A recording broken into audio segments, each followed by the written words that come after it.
Merci, Monsieur le Président. Au NPD, on est pour le commerce, mais des commerces qui protègent nos emplois, qui protègent nos ressources, qui protègent notre énergie. C'est ça dans l'intérêt des Canadiens. L'opposition officielle ne va pas vous laisser faire.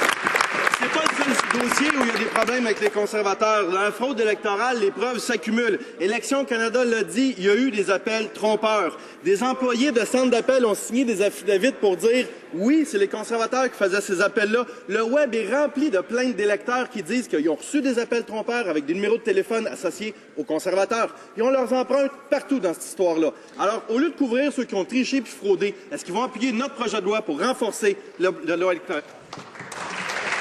Honorable secrétaire parlementaire du ministre des Transports.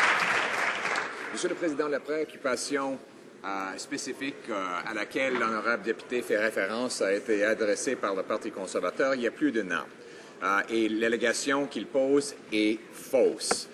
Parlant du comté de Guelph, nous travaillons proactivement avec l'Élection Canada afin de trouver ce qui s'est produit. En parlant de la transparence, Monsieur le Président, j'aimerais demander le député de se lever à la Chambre pour indiquer, après tous ces dons aux séparatistes, maintenant, peut-il confirmer si, oui ou non, il est fédéraliste? L'honorable député de Rosemont-la-Petite-Patrie. Monsieur le Président, c'est intéressant comme réponse. Ça se compare aux lignes de son collègue de Beauce, d'ailleurs. On est dans les mêmes niveaux à peu près. J'ai un problème avec l'attitude des conservateurs dans ce dossier-là et en général. Le NPD, on a déposé une motion pour resserrer les règles du jeu électoral. Les conservateurs l'ont appuyé, mais après ça, ils n'ont rien fait. Ils n'ont pas donné suite, ils se tournent les pouces.